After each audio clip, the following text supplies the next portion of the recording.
Hello बच्चों, कैसे हैं आप सब। आई होप कि आप सब बहुत बढ़िया हैं। आज हम कल करने वाले हैं लर्निंग आउटकम 7.2 विज्ञान कक्षा 8 का। ठीक है, तो चलिए बच्चों शुरू करते हैं। पाठ का नाम है रक्त परिसंचरण।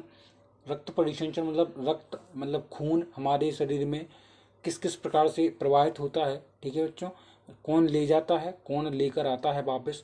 और आप जानते हैं हृदय जो है रक्त को पंप करता है पूरे दिन भर, है ना, और पूरे जीवन भर रक्त को तमाम जगहों तक जहाँ जहाँ जाना है हृदय को पहुँचाता, रक्त को पहुँचाता है। ठीक है, इस वीडियो में हम इसके क्वेश्चन आंसर को देखेंगे, इसके सॉल्यूशन को देखेंगे। चलिए बच्चों शुरू करते हैं। डिस्क्रिप्शन में लिंक मिल जाएगी, तो वहाँ से जाकर आप चेक कर सकते हैं हिंदी का सॉल्यूशन, इंग्लिश का और मैथ का। ठीक है बच्चों, सामाजिक विज्ञान का भी। चलिए शुरू करते हैं। तो बच्चों पहला क्वेश्चन आपको दिया गया है इसमें कि रक्त परिसंचरण तंत्र किसे कहते हैं और रक्त परिसंचरण तंत्र की खोज किसने की। ठीक है बच्चों, तो मैं आपको ले चलता हूं आंसर। तो प्यारे बच्चों देखो स्क्रीन पर दिख रहा होगा, रक्त परिसंचरण तंत्र किसे कहते हैं। पहला आंसर जो है वो है क्या, यहाँ से लेकर यहाँ तक। ठीक है, क्या लिखा है देखो कि हृदय और धमनियाँ, ठीक है, हृदय और वाहिनियाँ संयुक्त रूप से हमारे शरीर को का शरीर परिसंचरण तंत्र बनाती हैं। ठीक है, अब दूसरा क्वेश्चन आपसे पूछा गया था कि रक्त परिसंचरण की खोज किसने की। तो देखो बच्चों, रक्त परिसंचरण की खोज विलियम हार्वे ने नामक एक चिकित्सक ने की जो अंग्रेज थे। इतना आप इनको लिख सकते हैं। ठीक है बच्चों, चलते हैं आपसे नेक्स्ट क्वेश्चन। क्वेश्चन नंबर 3 आपसे कहा गया है रक्त वाहिनियाँ कितने प्रकार की होती हैं। इसमें लिख देंगे आप कि रक्त वाहिनियाँ बच्चों, रक्त वाहिनियाँ 2 प्रकार की होती हैं। कितने प्रकार की? 2 प्रकार की, याद रखना। ठीक है, इसका आंसर आप लिख देंगे 2 प्रकार की, 2 प्रकार की। फिर आपसे कहा गया है रक्त का रंग लाल क्यों होता है।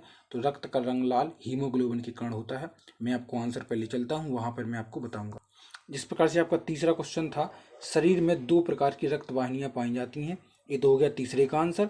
और चौथे का आंसर आपको यहाँ मिलेगा कि आपसे यह पूछा गया है कि रक्त का रंग जो है लाल क्यों होता है। तो इसका सही आंसर हो जाएगा, देखो यहाँ से लिखना है आपको कि रक्त का रंग लाल रंग वर्ण कणक युक्त हीमोग्लोबिन की उपस्थिति के कारण होता है। ठीक है, अब हम चलते हैं फिफ्थ क्वेश्चन पे, जो आपसे पूछा गया है कि रक्त के घटक कौन कौन से हैं। तो बच्चों आपको यहाँ से लिख देना है, देखो रक्त में प्लेज्मा, लाल रक्त कोशिकाएं, श्वेत रक्त कोशिकाएं और पट्टिकाणु होते हैं।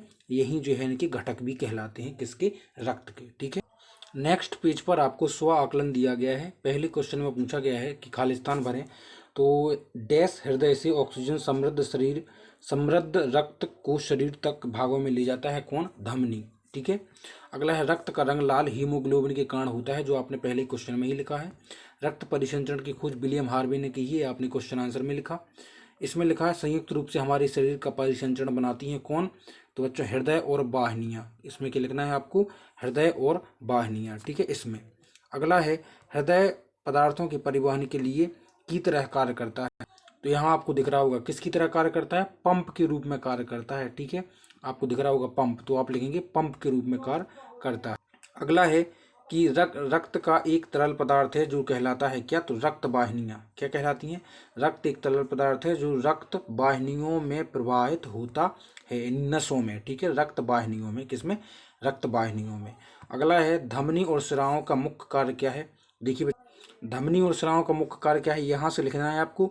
धमनी हृदय से ऑक्सीजन समृद्ध रक्त को सभी भागों में ले जाती है और स्रावें कार्बन डाइऑक्साइड समृद्ध रक्त को शरीर के सभी भागों में वापस हृदय में ले आती हैं। ठीक है, अगला क्वेश्चन है कि विलियम हार्वे की खोज से पहले रक्त परिसंचरण की क्या मान्यता थी। तो देखिए बच्चों, इसका सही आंसर हो जाएगा, उन दिनों यह मान्यता थी कि रक्त शरीर की वाहिनियों में दोलन करता रहता है। ठीक है, उन दिनों यह मान्यता थी कि रक्त शरीर की वाहिनियों में दोलन मतलब आता जाता रहता है। ठीक है बच्चों, अगला क्वेश्चन है कि आपको एक चित्र बनाता है जिसमें आपको रक्त परिसंचरण का चित्र बनाना है। तो आप ये चित्र जो आपको दिख रहा है पेज नंबर 11 पर, आप इसी चित्र को इसमें बना सकते हैं। ठीक है बच्चों, इस तरह से आपका ये चैप्टर तो हुआ कंप्लीट। आई होप कि आपको क्लियर हो चुका होगा। वीडियो को लाइक और चलो सब्सक्राइब करें। मिलते हैं आपसे जल्दी ही नेक्स्ट वीडियो में। Take care.